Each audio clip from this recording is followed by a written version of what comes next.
오늘 본문의 말씀은 빌립보에서의 그 유명한 바로 지진이 일어나고 옥에 갇힌 그 바울이 풀어날 때에 그 전에 있었던 바로 바울이 신라와 밤중에 부르던 찬송. 오늘 25절의 말씀, 한밤중에 바울과 신라가 기도하고 하나님을 찬송함에 죄수들이 듣더라.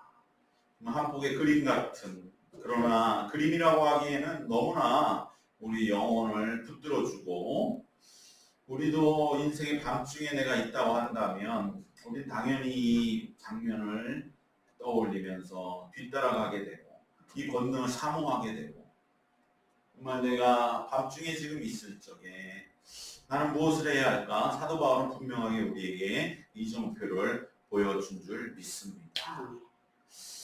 문제는 밤중이라고 하는 것 때문에 우리 입술에 찬송이 나오기가 참 어렵다는 것이죠. 찬송이 나온다면 어떻게 밤중이겠습니까? 그저 환한 대낮처럼 하나님을 찬양하고 많은 사람들을 찬송으로 함께 합창하기를 원하겠죠.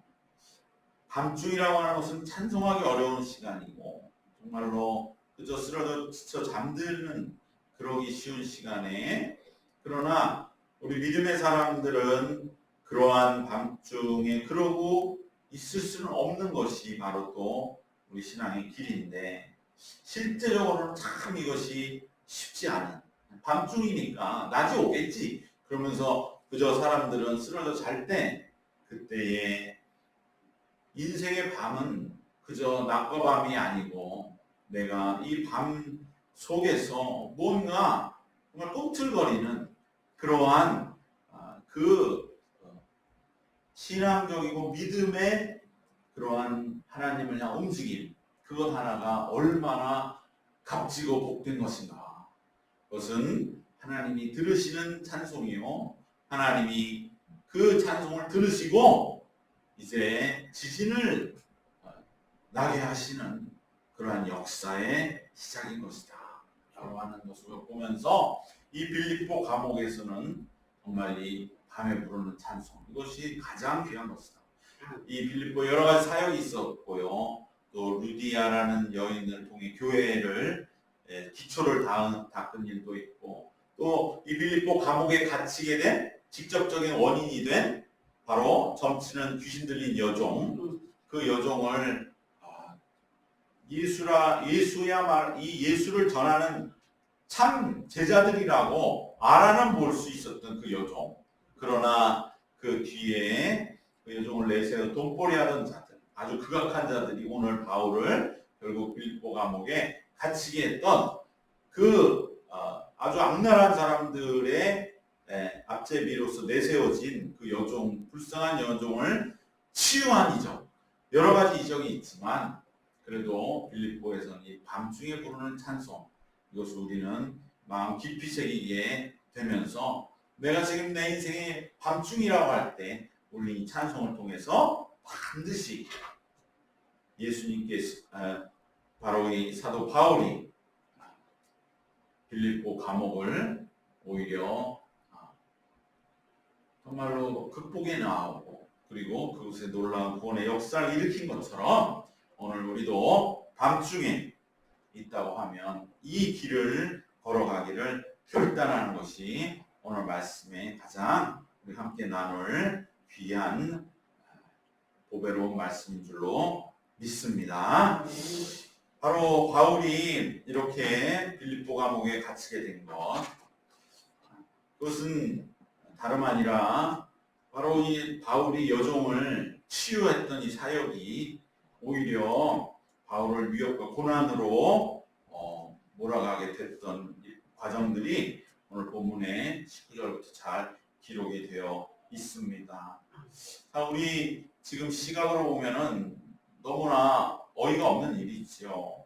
제정신을 들게 해줬으니까 오히려 고마워해야 할 일이고, 정말 얼마나 다행스러운 일이고 감사한 일이고, 한 사람을 고치는 이 역사를 통해서 이제 하나님을 더 마음 열고 받아들여야 함에도 불구하고 오히려 이제 이 귀신 들린 여종을 이용한 돈벌이가 끊어졌다고 하는 그 제목을 가지고 이 여종의 뒤에 있던 양날한 사람들은 오히려 이 바울과 실라를 재판에 회부를 해서 고소하고, 그 고소는 다름 아니라 가장 그 지역 사람들이 예민하게 생각한 우리의 풍속을 해야 한다.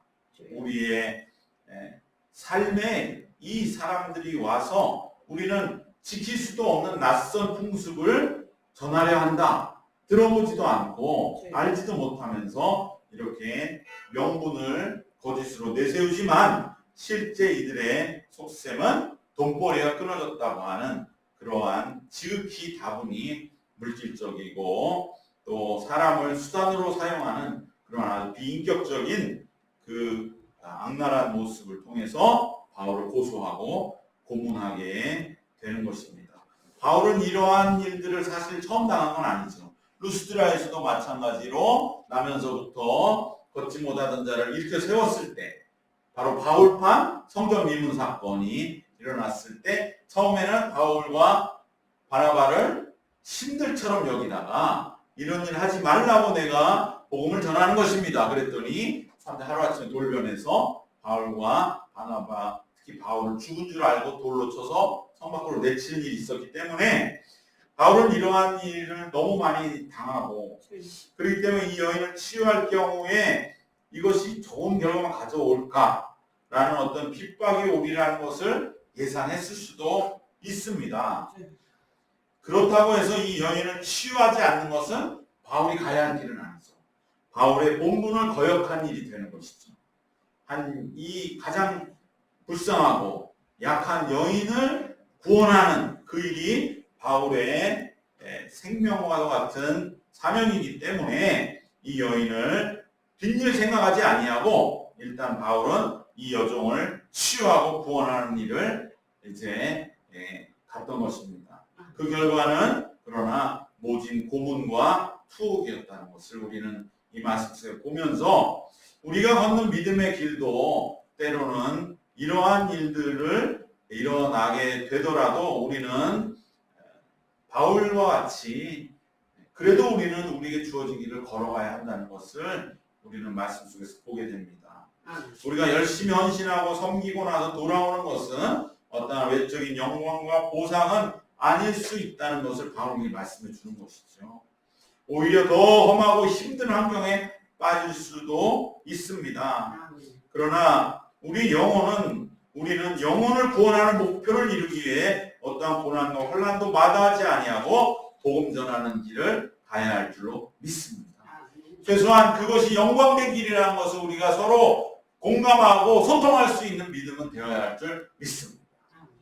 어설픈 믿음을 가진 사람들은 그런 믿음의 세계를 알지 못하고 저렇게 평생 교회를 헌신했는데 저 사람은 왜 저렇게 나중에 그저 별 볼 일 없어졌지? 이렇게 말하는 시각과 생각들이 있을 때 우리는 그러한 말에 위축될 것 없이 그것은 당신의 눈이 잘못된 거야.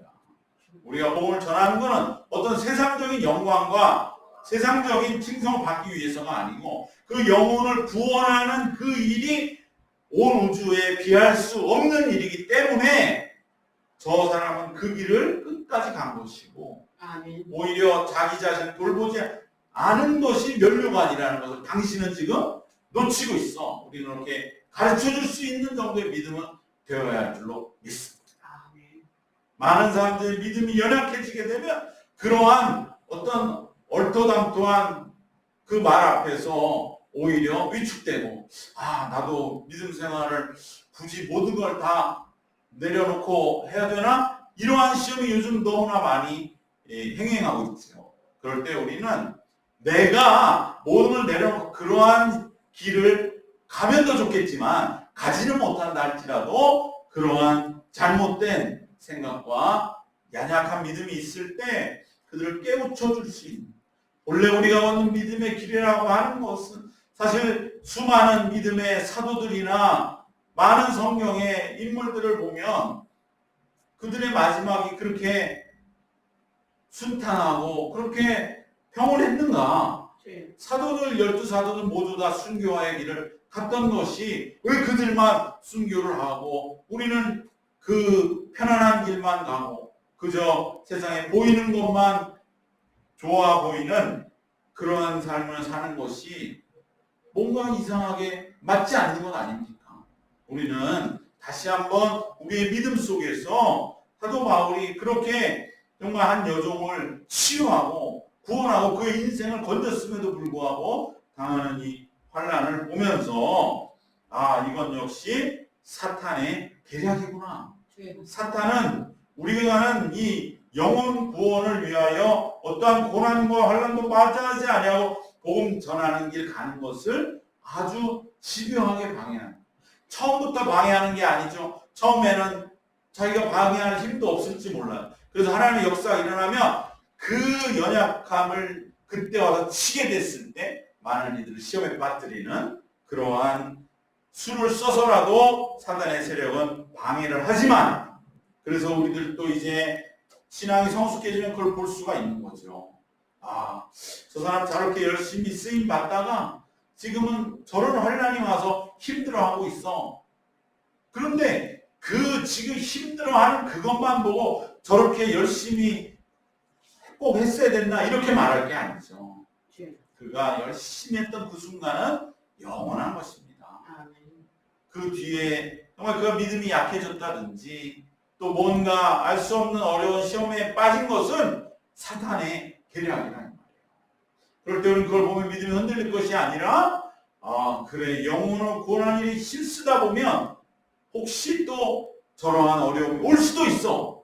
그러나 그 어려움에도 끝까지 우리 영혼 구원의 길을 가야 할 줄 믿습니다.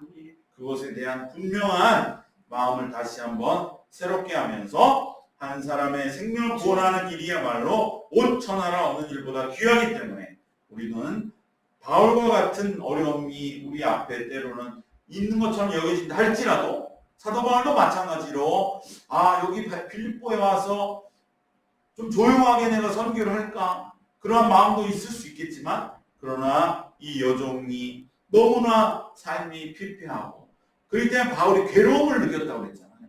그 괴로움을 그대로 하나님 어떠한 일이 있더라도 이 영혼을 내가 구원하는 일에 쓰임받고자 합니다 하고 스스로 내어놓았을 때 역사가 일어나고, 비록 그로 인해서 지금 이제 투옥이 되는 환난이 왔지만 그럼에도 불구하고 바울이 그 길을 갔던 것을 기억하면서 우리들도 바울과 같은 이 전도자에게 때로는 어려움이 있더라도 영혼을 구원하는 일, 그 길을 향해서 한 걸음 한 걸음 걸어가야 할 줄로 믿습니다. 사실 영혼을 구원하면 이 어려움은 크게 어려움을 느껴지지 않아요. 자기가 영혼을 구원해 본 일이 없으니까 그냥 예수 믿고 자기가 좀 기도와 소원이 이루어지면 그냥 그래서 남들 보기에 좀 더 삶이 나아져서 그러니까 그 뒤에 오는 환난을 두려워하는 것이지, 정말 한 영을 구원하면 내가 이 순간 죽어도 좋다. 내가 이 순간 어떠한 핍박, 어떠한 세상에 모욕과 수치를 당해도 그건 아무것도 아니에요. 그러한 차원의 신앙과 믿음과 경지와 길을 걸어갈 때에 우리가 진정한 권능의 신앙의 사람으로 우리의 삶을 정말로 충만하게 살아가게 될 줄 믿습니다. 그래서 예수님도 정말로 사마리아 수가성 한 여인을 구원했을 때 내가 먹지 않아도 배부르다. 양식을 구하러 간 제자들이 양식을 가지고 돌아왔지만 아, 나 지금 밥 먹는 거 다 잊어버렸다. 그러한 차원인 것입니다. 그렇기 때문에 사도 바울이 이제 감옥에서 불렀던 찬송이 이해가 되는 거예요. 물론 너무나 아팠겠지요. 너무나 괴롭고 아, 빌립보에서 내가 마게도니아로 환상 중에 인도함을 받아왔는데 내가 잘못 온 건가? 아니 내가 너무 요즘 말로 하면 나댔나? 이 여인 그냥 다른 일도 많은데 내가 감옥에 같이 있으면 안 되잖아요. 이제 막 루디아도 만나서 그 사람들이 소개시켜준 사람이 얼마나 많겠어요. 그들을 선교하고 좀 더 이렇게 차근차근하게 해나갔어야 되지 않나? 5만 가지 생각 다 드는 거고 또 정말로 매를 맞고 그 아픔과 괴로움, 서러움 이것이 밀려왔겠지만 그러나 바울 한 영혼을 구원하는 그 감격이 충만했을 때에 그는 그 감옥에서 이제 하나님께 다시금 기도하면서 점점 마음을 회복해 나간 줄 믿습니다. 그는 찬송했지만 먼저 기도부터 하지 않았을까? 막바로 찬송이 나왔을까? 차마 처음부터 찬송은 나오지 않았을지 모릅니다. 왜? 찬송이 나온다면 밤중이라고 말하기 어렵지 않겠는가? 밤중이 아니니까 찬송이 나오지 않으니까 밤중이 아닐까? 그러나 이제 바울은 기도하면서 놀랍게도 그 정말 서럽고 헝클어졌던 마음이 조금씩 정돈되고 고요하게 이제 그 마음이 가라앉고 그러면서 오히려 놀랍게도 마음이 변화되어 가는 것, 이것이 바로 신앙의 힘인 줄 믿습니다. 여기에 우리는 기도에 대한 내 자신만의 보면 체험이 있는 거죠. 내가 정말 세상에서 너무 힘들고 괴로워서 아무한테도 이것을 말할 수도 없고 내 마음이 너무 고통스러울 때 하나님 앞에 기도하다 보면 처음에는 그냥 있는 마음 그대로 쏟아놓고 내 인생이 불쌍하고 내 인생이 서럽고 마치 이 지금 매 맞고 빌립보 감옥에 던져진 바울과 같이 그렇게 고통스러움 중에 신음과도 같은 기도만을 드리게 되지만 그러나 우리가 믿는 자의 그 마음을 위로하시는 들여다보고 계신 하나님이 이제 조금씩 마음을 이렇게 터치하시고 만져주시는 것, 그 체험이 우리에게는 꼭 있는 줄 믿습니다.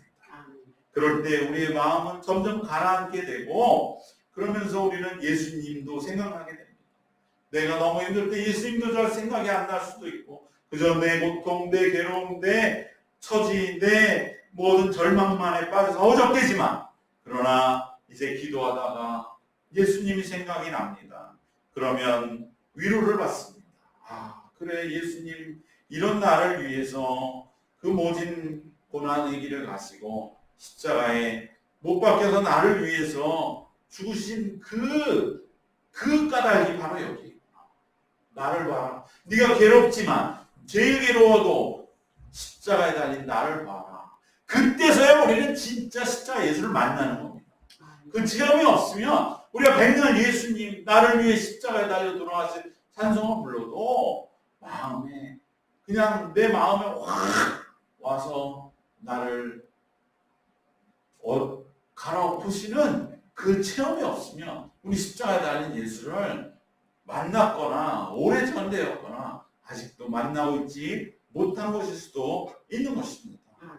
기도하면서 또 우리는 정말 성령님이 나를 바라보고 계시고 나와 함께 고난을 당하시는 것을 생각할 때 얼마나 마음 아파하실까를 생각하고 또 특별히 하나님이 나를 지켜보고 계실 텐데 이러한 내 모습을 보며 얼마나 마음 아파하실까를 생각하면서 점점 우리는 새 힘을 얻게 되고 그리고 정말 우리가 들었던 말씀들이 생각이 나면서 그래 내가 주님을 위해 받는 고난은 영광이요 감격이요 우리에게 주신 이 십자가를 내가 비로소 지며 예수님의 십자가에 동참하게 되었구나 라고 하는 그 마음 속에서 이제는 감사와 감격하는 마음으로 변화되어 가는 것입니다.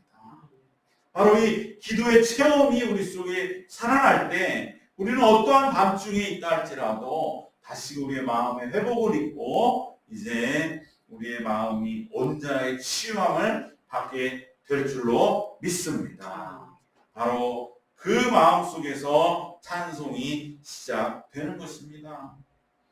찬송 중에도 우리를 위로하는 찬송도 있지만 이제 정말로 그 위로를 지나서 감사하며 감격하며 하늘을 바라보는 찬양도 있습니다. 그러한 찬양들이 울려 퍼질 때 그 찬양은 우리가 평소에 부르던 찬양과는 다른 그러한 찬양으로 당시 죄수들에게 들리게 되고 그들의 영혼을 일깨우는 힘을 전달하게 되고 그들의 영적인 마음의 공감을 얻게 되었던 것입니다.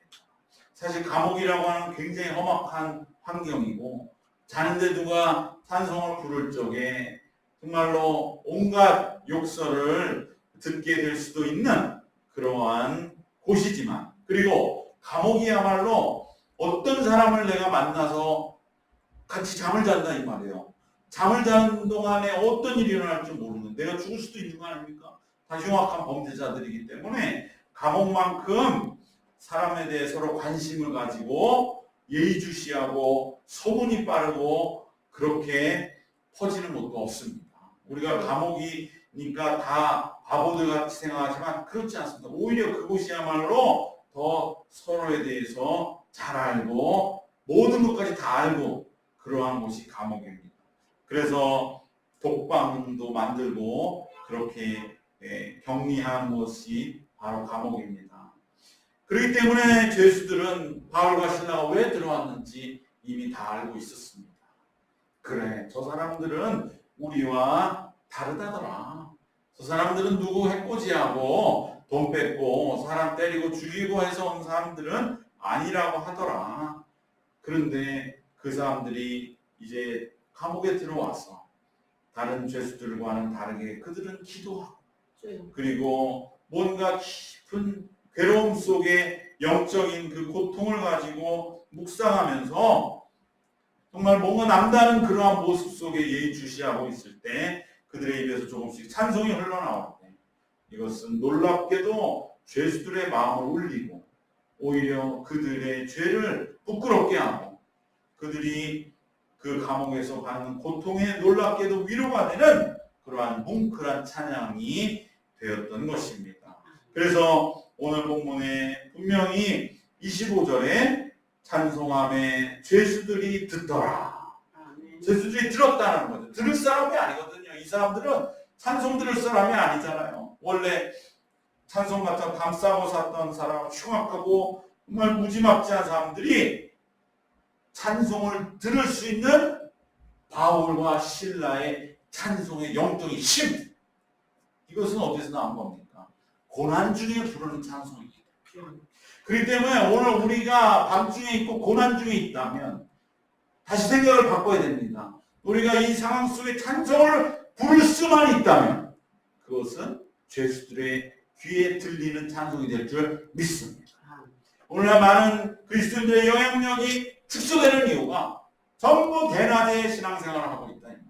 모든 대낮에 그저 자기가 좋은 곳에서 교회 가도 좋은 말 듣고 좋은 얘기 듣고 신앙생활은 좋은 일만 일어나고 고난의 길을 마다하고 그러고 부르는 찬송은 다른 사람에게는 그저 하나의 노래 이상으로 들리지 않고 심지어는 소음으로 들렸어. 아, 교회가 시끄러워 죽겠다. 방음해라. 이런 심지어 정말로 그런 말까지 나오는 이 시대에 오히려 내가 밤중에 찬송을 부르는 것은 흉악한 죄수들의 마음을 울릴 수 있구나.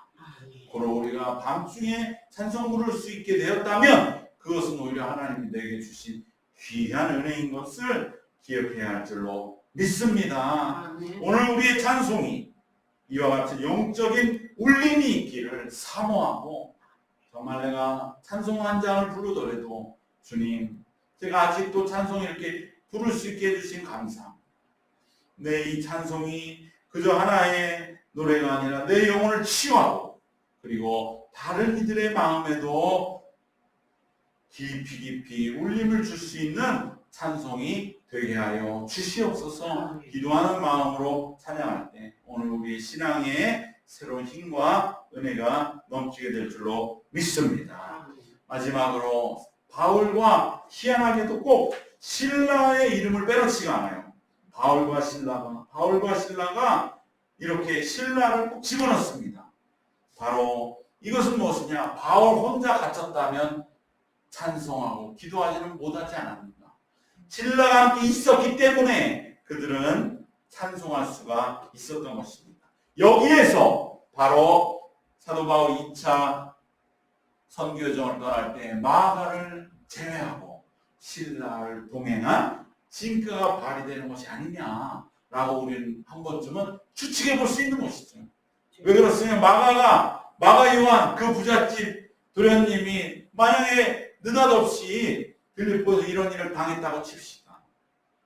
그럼 그 부잣집 아들이 그걸 참았겠습니까? 원통하고 통곡을 하다가 지쳐서 쓰러져서 잠들었지 않겠습니까? 너무 마가를 좀 우리가 또 이렇게 말하는 건 그렇겠지만 충분히 그런 건 나왔죠. 그냥 한번 맞아본 적 없는 사람이 맞고 끌려오기 싫은 그 선교 여정을 왔던 그 마가 요한이라고 한다면 과연 이곳에서 감옥에 기도하는 바울에 대해서 뭐라고는 하지는 않았을까? 어떻게 이상하게 기도할 수 있냐고. 하나님 도대체 살아계신 왜 우리가 여기서 이곳생을 해야 되냐는 말이 나올 수도 있지 않았을까? 그러면 바울이 어떻게 찬송합니까? 어떻게 보면 바울은 하나님 주신 지혜로 여기에서 이러한 상황을 예견했다는 듯이 신라를 동행했던 바울의 예지스러운 모습도 우리가 여기서 보게 됩니다. 마가였다면 울다 지쳐 쓰러져 잠들었기만 해도 다행이라 생각했을지 모릅니다. 그러나 신라였기 때문에 함께 기도하고 찬송했습니다. 우리에게도 신앙에 꼭 필요한 사람은 누구냐? 뭐 세상적으로 잘난 사람, 세상적으로 뭔가 많은 거 가진 사람, 내 옆에 있으면 좀 내가 그럴듯해 보이는 그런 사람이 아니고 마가 요한 같은 사람이 아니고 신라와 같이 신앙의 고난을 많이 겪은 경험이 있는 그 사람이 바로 우리의 영적 지도자로 필요한 줄 믿습니다. 우리는 그것을 봐야 돼요. 우리가 이제 사람을 사귀고 그들과 함께 교제에 나갈 때 기준은 물론 하나님 주시지만 주는 대로 우리는 사귀지만 그러나 나에게 어떠한 선택의 권한이 주어진다면 우리는 사람의 겉모양을 볼 것이 아니라 그가 정말 신앙을 통해서 어떠한 고난을 이겨나와 왔는가 그러한 사람들이 함께 우리가 길을 가고 동행할 때에 우리가 지쳐 쓰러져도 그와 함께 그 밤중에 감옥에서 찬송을 부르는 하나의 협력의 역사가 일어나게 될 줄 믿습니다. 신라와 같은 영적 지도자들이 얼마나 귀하고 중요한지 우리 이 말씀에 실감할 수 있는 걸 기억하시고 이러한 영적인 동행자들을 많이 만들어 나아가는 이 가을이 되시기를 바랍니다. 말씀에 세 가지로 결론 맺겠습니다. 사탄은 우리가 가는 영혼 구원의 길에 어떠한 방법으로도 방해하고 길을 우리에게 흔들어 놓으려 하지만 그럼에도 불구하고 우리 그것이 예상된다 할지라도 우리에게 주어진 영혼 구원의 길을 끊임없이 걸어나가는 그 감사와 감격의 생을 살아가는 우리가 되어야 할 줄 믿습니다. 지금 만일 내 인생이 밤중 인생이라면 찬송이 나올 수 있도록 기도하시기를 바랍니다. 그리고 이제 기도하며 찬송에 이르렀다면 주변 사람들의 영혼을 울릴 수 있는 찬송을 부르시기를 사모하기를 바랍니다. 마지막으로 함께 밤중에 찬송을 부를 수 있는 영적인 고난과 시련을 많이 겪은 동행자들을 우리가 함께 많이 연결되어서 나가시기를 주님의 이름으로 축원합니다. 기도하겠습니다. 살아계신 하나님 은혜와 사랑을 감사드립니다. 우리의 인생이 밤중과 같을 적에 빌립보 감옥에서 찬송을 불렀던 이 바울과 실라를 우리 마음에 영원히 새겨서 우리들도 기도하며 찬송하며 진정 우리의 삶에 많은 묻혀버린 죄수들에게 들을 수 있는 찬송, 들을 수 있는 영적인 영향력을 끼치는 우리의 남은 생이 되도록 하나님 우리 더욱더 바울과 실라와 같이 이끄시고 인도하시고 붙들어 주시옵소서. 그리하여서 우리에게도 신라와 같은 영적인 동행자들이 연결될 때에 그들과 함께 동행해 나아가는 남은 복된 인생이 되도록 주님이시여 우리에게 은혜를 베풀어 주시옵소서. 예수님의 이름으로 기도드리옵나이다. 아멘.